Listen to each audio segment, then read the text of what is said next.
Hallelujah. സ്തോത്രം.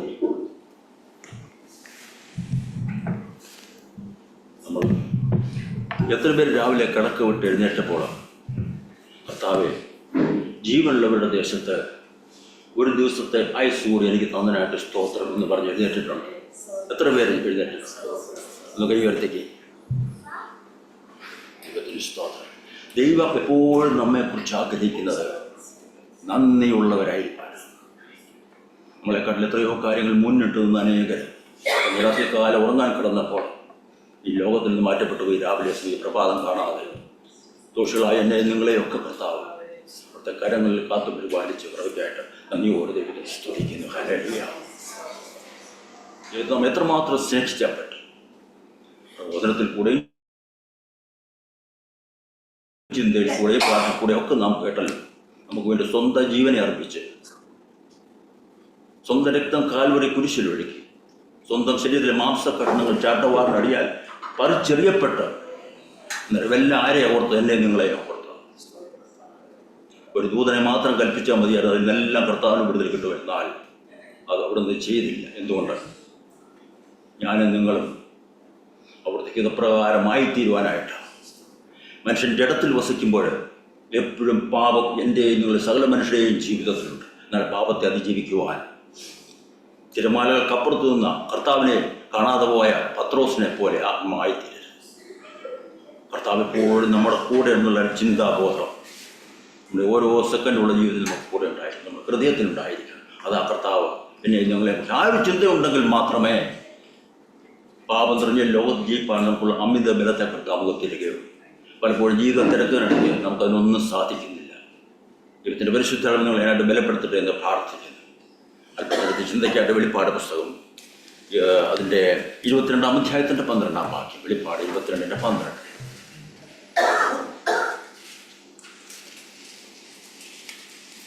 വെളിപ്പാട് പുസ്തകം 22-ാം അധ്യായത്തിൻ്റെ 12-ാം വാക്യം.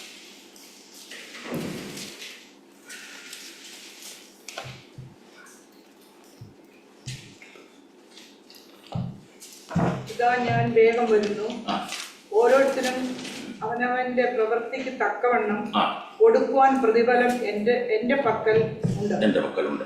അപ്പോൾ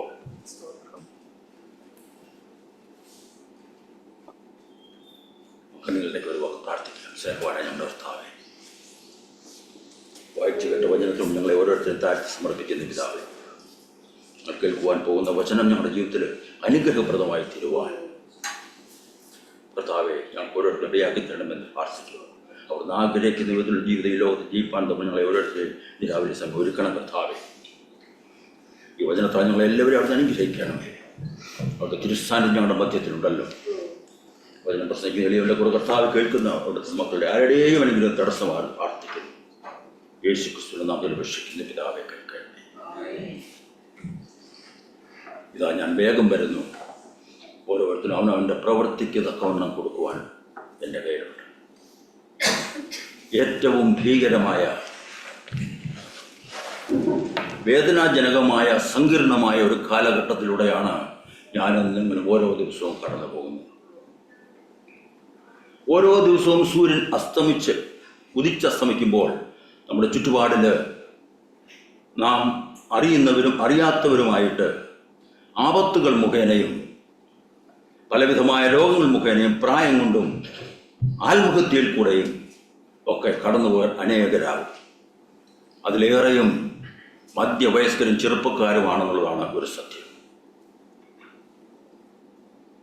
ഓരോ ദിവസവും മരണപ്പെടുന്നവരുടെ എണ്ണം കൂടിക്കൂടി വരികയാണ്. ഓരോ ദിവസവും നാം സമൂഹ മാധ്യമങ്ങൾ വായിക്കുമ്പോൾ, TV ഓൺ ചെയ്യുമ്പോൾ, പേപ്പർ വായിക്കുമ്പോഴൊക്കെ പുതിയ പുതിയ അനിഷ്ട സംഭവങ്ങളാണ് നമ്മുടെ ഹൃദയത്തെ വേദനപ്പെടുന്ന നമുക്ക് കാണുവാൻ കഴിയുന്നത്. കാലചക്രത്തിൻ്റെ ഗതി നിയന്ത്രിക്കുവാനോ മനുഷ്യൻ്റെ ദുഷ്പ്രവൃത്തികളെ നിയന്ത്രിക്കുവാനോ ഒരു സാങ്കേതിക വിദ്യയ്ക്കും അല്ലെങ്കിൽ ശാസ്ത്രത്തിനും അല്ലെങ്കിൽ മത നേതാക്കന്മാർക്കോ രാഷ്ട്രീയ നേതാക്കന്മാർക്കോ കഴിയാതെ പോകുന്നു. മാറ്റങ്ങളുടെ ഈ കാലഘട്ടത്തിൽ ഏറ്റവും മാറ്റം സംഭവിച്ചിരിക്കുന്നത് മനുഷ്യർക്ക് തന്നെയാണ്. ദൈവത്തിന് സ്തോത്രം. മൃഗതുല്യമായ പ്രവൃത്തികൾ കൊണ്ട് മാത്രം നിറഞ്ഞ ഹൃദയത്തിന്റെ ഉടമകളായി തീർന്നിരിക്കുകയാണ് ഏറിയ കൂട്ടം മനുഷ്യരും. ഏത് വിധത്തിലും മനുഷ്യനെ കൊല്ലുന്നതിന് യാതൊരു മടിയുമില്ലാത്ത മനുഷ്യരാണ് ഈ ലോകത്തിലുള്ളത്. അത് വായിക്കുമ്പോഴും കാണുമ്പോഴും ഒക്കെ നമ്മുടെ ഹൃദയം പൊട്ടിപ്പോവുകയാണ്. ഇതിൻ്റെയൊക്കെ പരിണത ഫലമാണ് ഭൂമി എന്ന മനോഹരമായ ഈ ഗോളത്തില് ഭയത്തോടെ മാത്രം ജീവിച്ചു പോകുന്ന എൻ്റെയും നിങ്ങളുടെയും ജീവിതത്തിൻ്റെ നേർക്കാഴ്ച. മാന്യവും ശ്രേഷ്ഠവുമായി കരുതേണ്ട അനേക ബന്ധങ്ങളും ഇന്ന് ബന്ധനങ്ങളായി മാറിക്കൊണ്ടിരിക്കുകയാണ്. മാതാപിതാക്കളെ കൊല്ലുന്നതിന് മക്കൾക്ക് ഒരു മടിയുമില്ല. സഹോദരങ്ങളെ കൊല്ലുന്നതിന് മറ്റു സഹോദരന് ഒരു മടിയുമില്ല.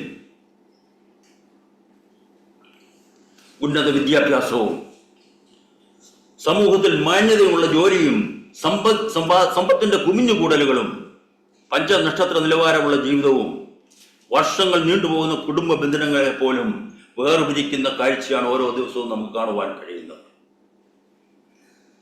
നമ്മുടെ ജീവനും ജീവിതവും എല്ലാം നമുക്കുള്ളതെല്ലാം നമ്മുടെ ദൈവത്തിൻ്റെ ദാനം മാത്രമാണെന്ന് നാം മനസ്സിലാക്കി വേണ്ട മഹത്വം ദൈവത്തിന് കൊടുക്കാതെ സാത്താന്റെ തന്ത്രങ്ങളിലേക്ക് വീണു പോകുന്ന ദൈവ സൃഷ്ടിയായ മനുഷ്യന്റെ അധപ്പതനമോർത്ത് ദുഃഖിക്കുന്ന നമ്മുടെ സ്വർഗീയ പിതാവിനെ നാം ഈ ലോക ജീവിതത്തിൽ ഒരു മിനിറ്റെങ്കിലും ഓർത്തിട്ടുണ്ടോ പ്രിയ ദൈവജനമേ? ഹല്ലേലൂയ.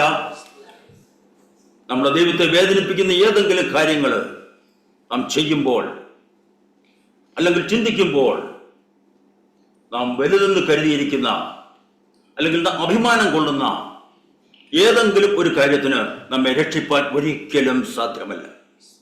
ദൈവത്തിന് സ്തോത്രം. ആധുനിക ജീവിതത്തിന്റെ തിരക്കില് സമയമില്ല എന്ന കാരണത്താൽ ഞാനും നിങ്ങളും അപഹരിച്ചെടുത്ത ദൈവത്തിന്റെ സമയം എത്രയാണ്? ഒരു നിമിഷമെങ്കിലും നാം അതിനെക്കുറിച്ച് ചിന്തിച്ചിട്ടുണ്ടോ? നാം ഓടുന്നത് എന്തിനാണ്? എത്ര പണം സമ്പാദിക്കാം എന്നുള്ള ചിന്തയിലാണ് നാം ഓരോ ദിവസവും ഓട്ടം. ഇന്ന് പലരുടെയും ഭക്തി വെളിപ്പെടുത്തുന്ന മാർഗമാണ് സോഷ്യൽ മീഡിയയിൽ ഇടുന്ന സ്റ്റാറ്റസുകൾ. ഒന്നോർത്തുകൊള്ളുക, ദൈവസന്നിധിയിൽ നാം ഓരോന്നിനും കണക്ക് ബോധിപ്പിക്കേണ്ട സമയം അടുത്തു വരികയാണ്. ഹല്ലേലൂയ. ആ സമയം അധികം വിദൂരമല്ല. കുടിവെള്ളം പോലും വിലയ്ക്ക് വാങ്ങേണ്ട ഈ കാലഘട്ടത്തില് രക്ഷ എന്ന സമ്പാദ്യം സൗജന്യമായി നമുക്ക് വാക്കുകളിൽ കൂടെയും അക്ഷരങ്ങളിലായും ദൃശ്യങ്ങളിൽ കൂടെയും നമുക്ക് സുലഭമാണ്. പക്ഷേ അത് കേൾക്കുവാൻ മനസ്സില്ലാതെ അതിനെ നിസ്സാരമാക്കി കളയുന്ന അനേകർ എബ്രായർക്കെഴുതിയ ലേഖനത്തിന്റെ 3-ാം അധ്യായത്തിന്റെ 8-ാം വാക്യം ഓർക്കുന്നത് നന്നായിരിക്കും. വായിക്കാം. എബ്രായർക്കെഴുതിയ ലേഖനം 3-ാം അധ്യായത്തിന്റെ 8-ാം വാക്യം. എബ്രായർ 3:8.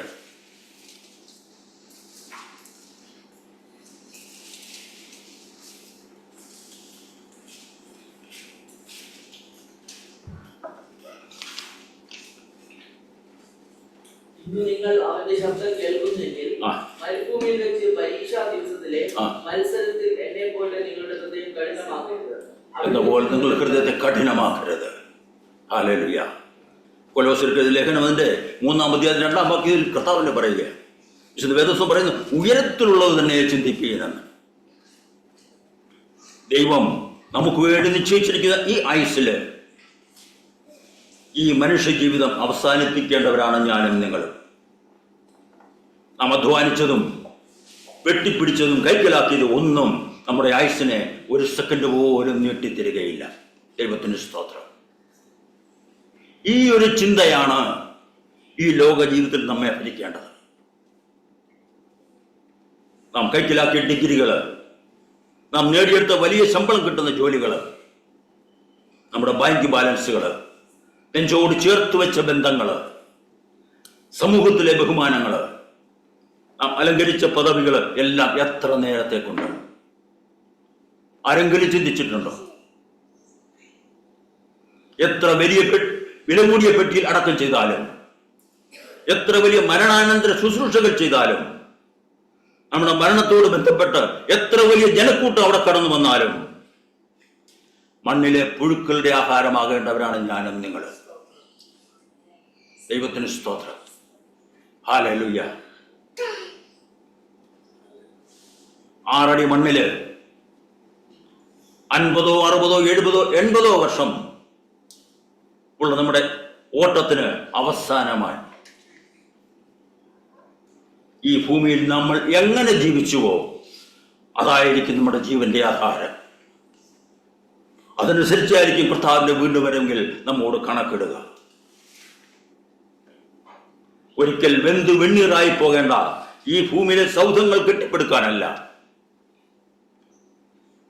ഉയരത്തിൽ നമുക്കായി നമ്മുടെ സ്വർഗീയ പിതാവായ ദൈവം ഒരുക്കിക്കൊണ്ടിരിക്കുന്ന വിശുദ്ധ നഗരത്തിന്റെ അവകാശികളായി തീരുവാൻ ഒരുങ്ങുക അത്ര വേണ്ടത്. വായിക്കാം. വെളിപ്പാട് പുസ്തകം 20-ാം അധ്യായത്തിന്റെ 15-ാം വാക്യം. വെളിപ്പാട് പുസ്തകം 20-ാം അധ്യായത്തിന്റെ 15-ാം വാക്യം.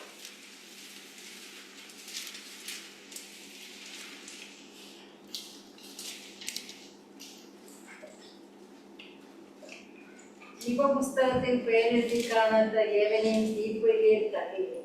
ജീവപുസ്തകത്തിൽ പേരെഴുതി കാണാത്ത ഏവനെയും തീപ്പൊയ്കയിൽ തള്ളിയിടും. ജാതികൾ തമ്മിൽ കലഹിക്കുന്നു. യുദ്ധത്താൽ ഭൂമിയുടെ പല ഭാഗങ്ങളും നടുങ്ങുകയാണ്. വികൃതമായ ഭോഗരസങ്ങളിൽ മനുഷ്യൻ സന്തോഷം കണ്ടെത്തുന്നു. ആണും പെണ്ണുമായി ദൈവം സൃഷ്ടിച്ച മനുഷ്യർ ചിലർ ലിംഗമാറ്റം നടത്തുന്നു. പീഡനങ്ങളും നിത്യസംഭവങ്ങളായി മാറിക്കൊണ്ടിരിക്കുകയാണ്. പിറന്നു വീണ പിഞ്ചു കുഞ്ഞിന്റെ ശരീരത്തിലും ചുക്കിച്ചുളിഞ്ഞ വൃദ്ധ ശരീരത്തിലും ദുഷ്കാമം താണ്ഡവമാടുകയായി കാലഘട്ടത്തിൽ. ജന്മം നൽകിയവർ തന്നെ ജന്മമെടുക്കുകയാണ്. ആരാധനാലയങ്ങളും സുവിശേഷ പ്രസംഗരും വിശ്വാസികൾ ദുഷ്ടന്മാരുടെ പീഡനങ്ങൾക്ക് ഇരയാകും. വാർത്താമാധ്യമങ്ങളും ദൃശ്യമാധ്യമങ്ങളും ഒക്കെ ഇത് നമ്മിലെത്തിക്കുമ്പോൾ ഇതൊക്കെയും ദൈവജനം ഈ ഭൂമിയിൽ നെടുക്കപ്പെട്ടതിന് ശേഷം പിശാചിന്റെ നരകവാഴ്ചയ്ക്കുള്ള ഒരു മുന്നടയാളമാകുന്നു ഇത്. ദൈവത്തിന്റെ സ്തോത്രം. ഇതൊക്കെ മനസ്സിലാക്കി നമ്മുടെ ജീവിതത്തെ ക്രമപ്പെടുത്തുകേണ്ട അത്രയാണ് നമുക്ക് വേണ്ടത്. ദൈവകൽപ്പനയും നമ്മുടെ കർത്താവിനെയും നിങ്ങളെയും കുറിച്ച് ആഗ്രഹിക്കുന്ന വിശുദ്ധിയും കാത്തു സൂക്ഷിച്ച് സഹിഷ്ണുതയോടെ ജീവിക്കുവാൻ ദൈവത്തിന്റെ പരിശുദ്ധാത്മാവ് ഈ സമയം എന്നെയും നിങ്ങളെ ഉപദേശിക്കുകയാണ്. ഈ ഭൂമിയിലെ സുഖതാമസത്തിനായിട്ട് ആധാറിലും റേഷൻ കാർഡിലും പാൻ കാർഡിലും ആരോഗ്യ ഇൻഷുറൻസിലും ഒക്കെ പേര് ചേർക്കുവാൻ അതിയായ വിഗ്രഹം കാട്ടുന്ന നമ്മൾ അമ്മയുടെ ഉദരം മുതലേ നമ്മെ അറിഞ്ഞ ദൈവത്തെ നമ്മെ പേർ ചൊല്ലി വിളിച്ച് ഉള്ളം കയ്യിൽ വഹിക്കുന്ന നമ്മുടെ കർത്താവിന്റെ കയ്യിലുള്ള ജീവന്റെ പുസ്തകത്തില് പേരെഴുതി കാണുവാൻ ഉത്സാഹം കാണിക്കുമോ? ദൈവത്തിന് സ്തോത്രം. ഇതാ എന്റെയും നിങ്ങളുടെയും ഹൃദയവാതിൽക്കല് ഈ സമയം കർത്താവ് മുട്ടുകയാണ്. നമുക്ക് ക്ഷമയോടെ അവിടുന്ന് കാത്തിരിക്കുകയാണ്.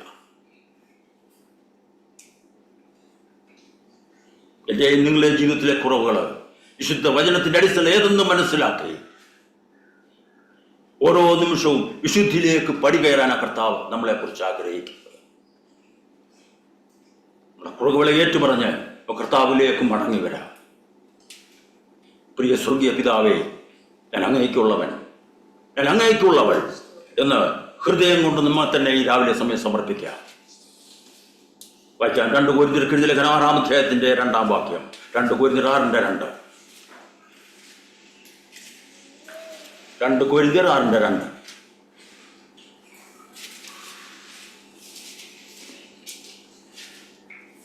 പ്രസാദകാലത്ത് ഞാൻ നിനക്ക് ഉത്തരം നൽകി, രക്ഷാദിവസത്തിൽ ഞാൻ നിന്നെ സഹായിച്ചു എന്ന് അവൻ അരുളി ചെയ്യുന്നുവല്ലോ. ഇപ്പോഴാകുന്നു സുപ്രസാദകാലം, ഇപ്പോഴാകുന്നു രക്ഷാദിവസം. ഇപ്പോഴാകുന്നു സുപ്രസാദകാലം, ഇപ്പോഴാകുന്നു രക്ഷാദിവസം. നിങ്ങൾ ഈ ഹോളിൽ ഇരിക്കുമ്പോഴാകുന്നു രക്ഷാദിവസം.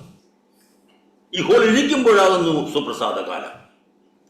എന്തുകൊണ്ടെന്നാൽ ഈ ഹോള് വിട്ട് പുറത്തിറങ്ങുന്ന സമയം അത് കർത്താവിൻ്റെ കയ്യിൽ, എൻ്റെയും നിങ്ങളുടെയും കയ്യിലല്ല. ദൈവത്തിന് സ്തോത്രം. 1 രാജാക്കന്മാരുടെ പുസ്തകം 19-ാം അധ്യായത്തിന്റെ 4-ാം വാക്യത്തിൽ ഏലിയാവ് പറയുന്നൊരു വാചകമുണ്ട്.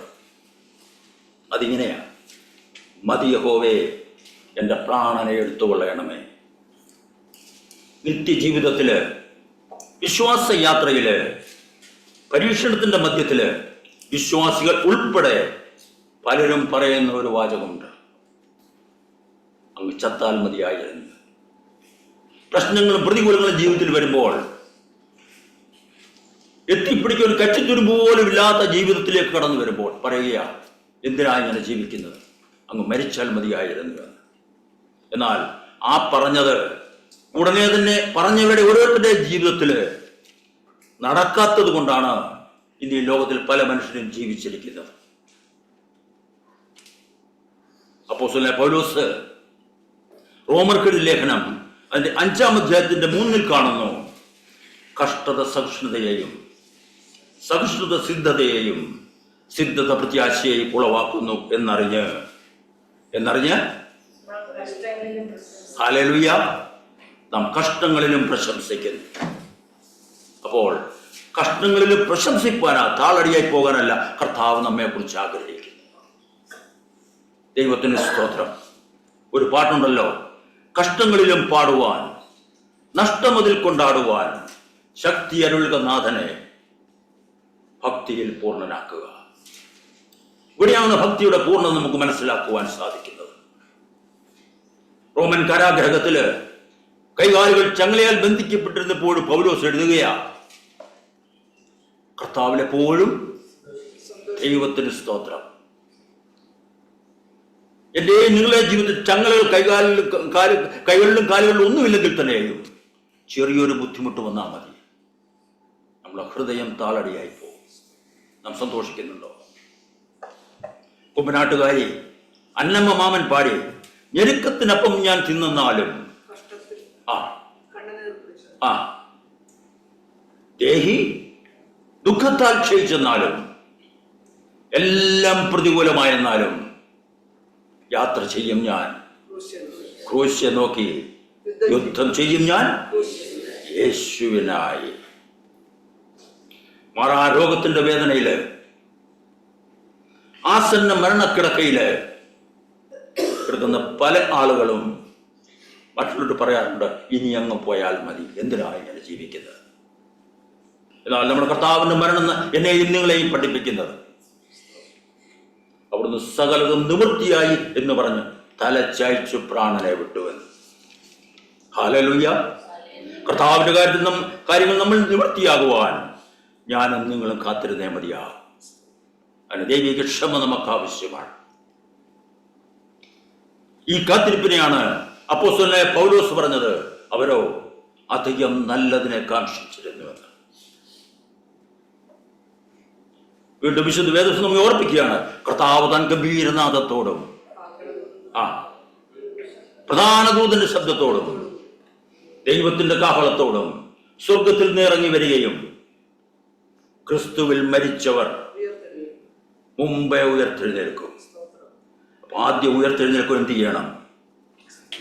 ക്രിസ്തുവിൽ ജീവിച്ചു മരിക്കണം. ഹല്ലേലൂയ.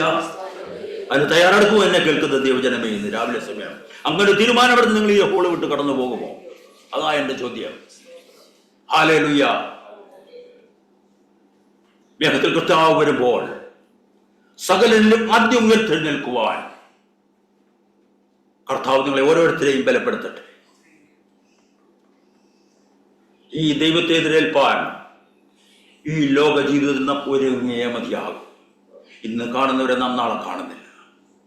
മനുഷ്യന്റെ ജീവിതം ഒന്നുമില്ല, പ്രശംസിപ്പാൻ ഒന്നുമില്ല.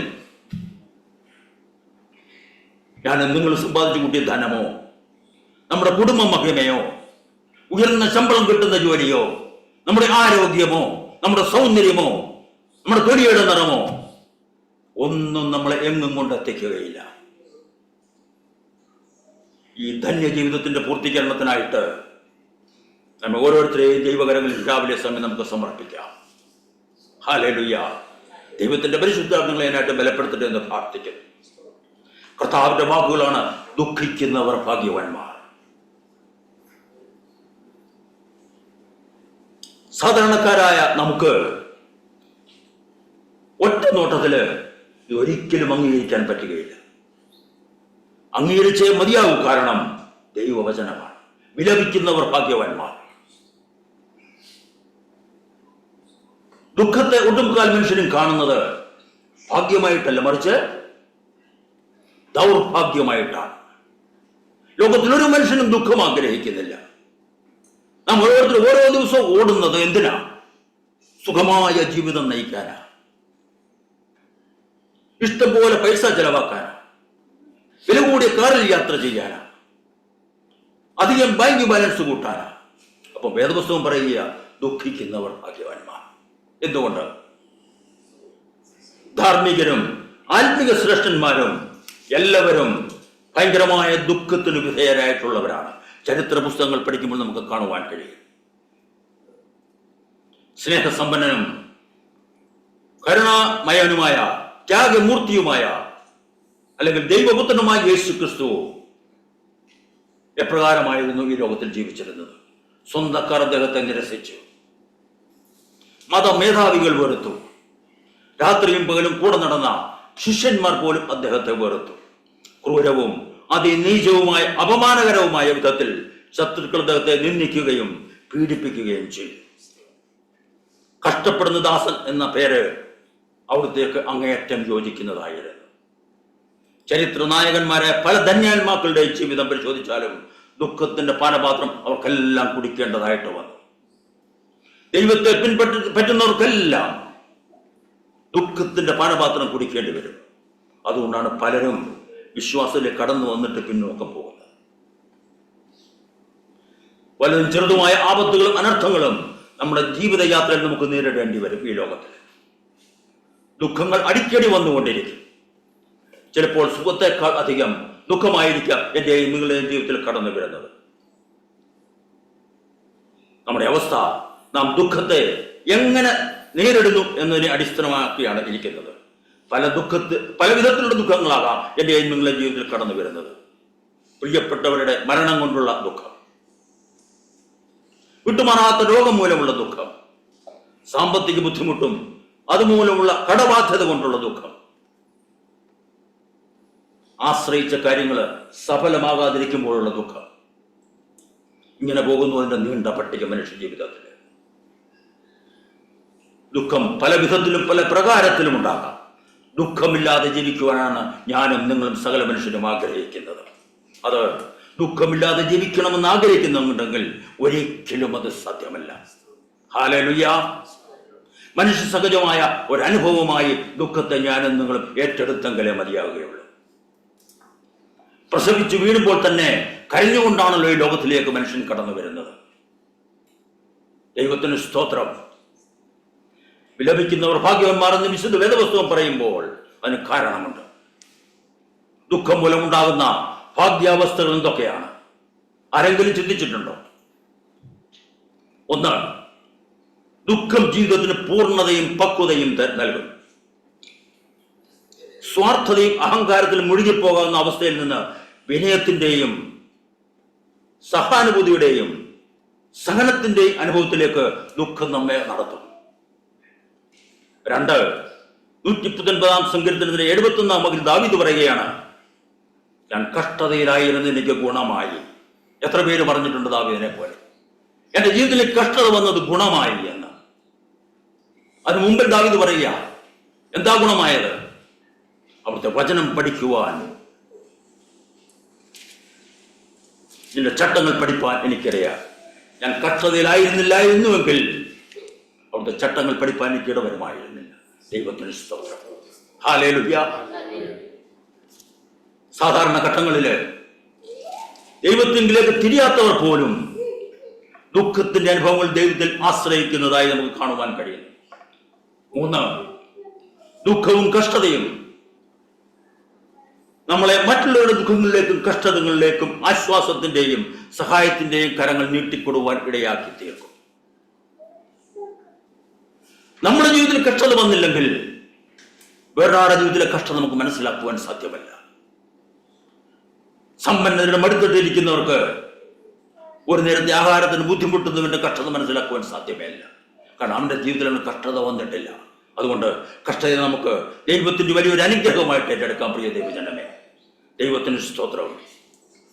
ഇതിനെ ഒരു ഭാഗ്യാവസ്ഥയായിട്ട് നമ്മുടെ കർത്താവിൻ്റെ കണ്ണുകൾ കൂടെ നമ്മുടെ ഇതിൽ കടന്നു വരുന്ന കഷ്ടതയെ കാണുവാൻ ദൈവം സഹായിക്കട്ടെ. ഈ കാഴ്ചപ്പാടിലൂടെ ആത്മീയമായി നിലനിൽക്കുവാനാണ് കർത്താവിനെ നിങ്ങളെയും കുറിച്ച് ലോകത്തിൽ ആഗ്രഹിക്കുന്നത്. ആമേൻ. ദൈവത്തിന് സ്തോത്രം. ഓരോ ദുഃഖാനുഭവങ്ങളും വേദനകളും നമ്മുടെ ദൈവത്തിൽ ആശ്രയിച്ച് അതിനെ നിസ്സാരമായി മറക്കാം. ദുഃഖങ്ങളെയും വേദനകളെയും ആത്മവിചാരണ ചെയ്യുന്നവന് ആത്മവിശ്വാസിയ ആത്മജ്ഞാനിയാകുന്നു. ഓരോ ദുഃഖങ്ങളും വേദനകളും മനുഷ്യ ജീവിതത്തിൽ ഓരോ പാഠപുസ്തകങ്ങളായി തീരട്ടെ. വിശുദ്ധ തോമസ് അക്വിനാസിന്റെ വാക്കുകൾ നമ്മെ ഓരോരുത്തരെയും കൂടുതലായി ബലപ്പെടുത്തട്ടെ ആത്മീയമായിട്ട്. അതിനായിട്ട് നമ്മുടെ മധ്യത്തിലായ ദൈവത്തിന്റെ പരിശുദ്ധാത്മാവ് നിങ്ങളെ ഓരോരുത്തരെയും സഹായിക്കട്ടെ. ദൈവം നമ്മെല്ലാവരെയും അനുഗ്രഹിക്കട്ടെ.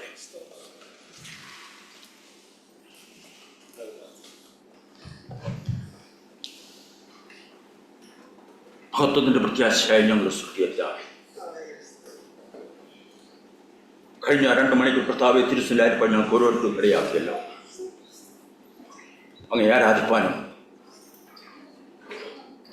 അങ്ങയുടെ മേശയിൽ ഞങ്ങൾക്ക് പങ്കെടുക്കുവാനും സാക്ഷ്യങ്ങൾ കേൾക്കുവാനും ചിന്തകൾ കേൾക്കുവാനും അങ്ങയെ പാടി സ്തുതിപ്പാനും ഒക്കെ ഞങ്ങളെ ഓരോരുത്തരും അവിടുന്ന് ബലപ്പെടുത്തിയല്ലോ പിതാവേ.